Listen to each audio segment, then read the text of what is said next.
আসসালামু আলাইকুম। আশা করি আল্লাহর রহমতে সবাই ভালো আছেন। আজকে আমি করলা দিয়ে কাঁঠালের বিচি ও চিংড়ি মাছ দিয়ে রান্না করে দেখাবো। এখানে আমি হাফ কেজি করলা লম্বাভাবে কেটে নিয়েছি। কাঁঠালের বিচি নিয়ে নিয়েছি প্রায় 1 বাটি, এটা আমি ডিপ ফ্রিজে সংরক্ষণ করে রেখেছিলাম। আর চিংড়ি মাছ নিয়ে নিয়েছি এখানে 150 গ্রামের মতো। এখন রান্নাটা শুরু করব। তেল দিয়ে দিচ্ছি প্রায় হাফ কাপের মতো।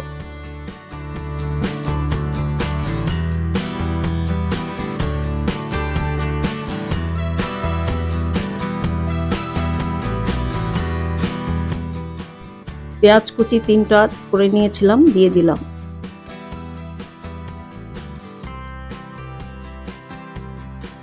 একটু ভেজে নিচ্ছি।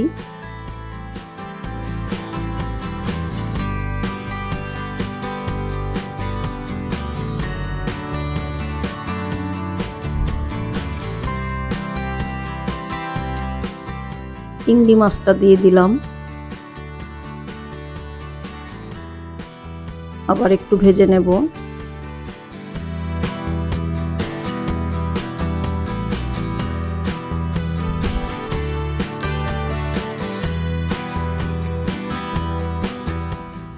হাফ চামচ আদা বাটা দিলাম,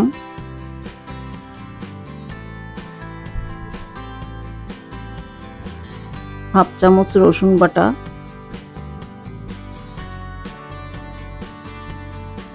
একটু মিশিয়ে নিচ্ছি যাতে কাঁচা গন্ধটা না থাকে।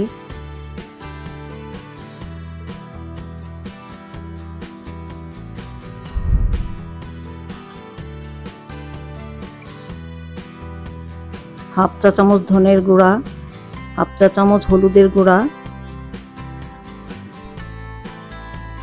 হাফ চা চামচ মরিচের গুঁড়া।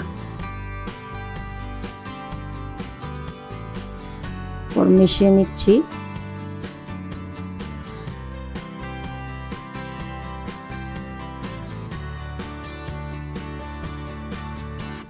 লবণ দিয়ে দিলাম পরিমাণ মতো।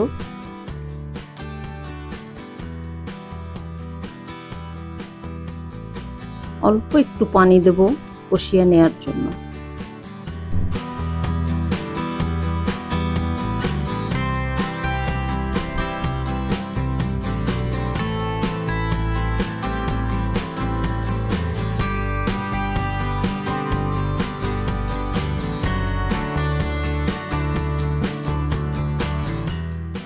এখন কাঁঠালের বিচিটা দিয়ে দিলাম। এটা আমি রাতে ভিজিয়ে রেখে 4 টুকরা করে কেটে নিয়েছি। সিদ্ধ হতে বেশি সময় লাগবে না।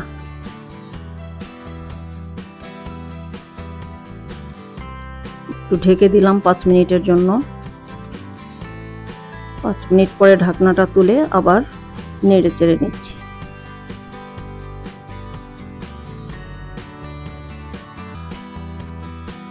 অল্প পরিমাণ পানি দিয়ে দিচ্ছি, 1 কাপের মতো।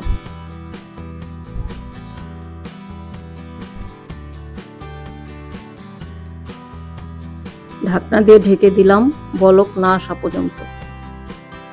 বলক এসে গেছে, এখন আলগা করে নিলাম।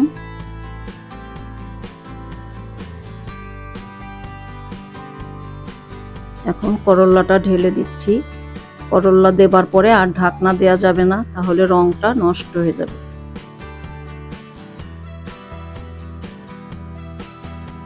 ভালো করে মিশিয়ে নিয়ে মিডিয়াম আঁচে রান্নাটা করে নেব। কাঁচামরিচ ফালি দিয়ে দিলাম 4-5টা। 1 চা চামচ জিরার গুঁড়া দিলাম।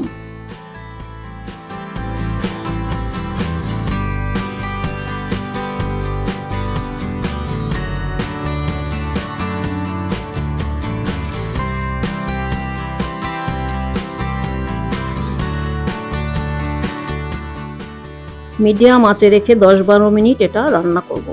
ঝোলটা একেবারে কমে এলে অল্প গা মাখা থাকা অবস্থায় চুলাটা অফ করে দেব। হয়ে গেল আমার চিংড়ি করলা কাঁঠালের বিচি চচ্চড়ি। গরম ভাতের সাথে খেতে খুবই ভালো লাগে। আশা করি বাসায় ট্রাই করবেন। ভালো লাগলে পাশে থাকবেন। আল্লাহ হাফেজ।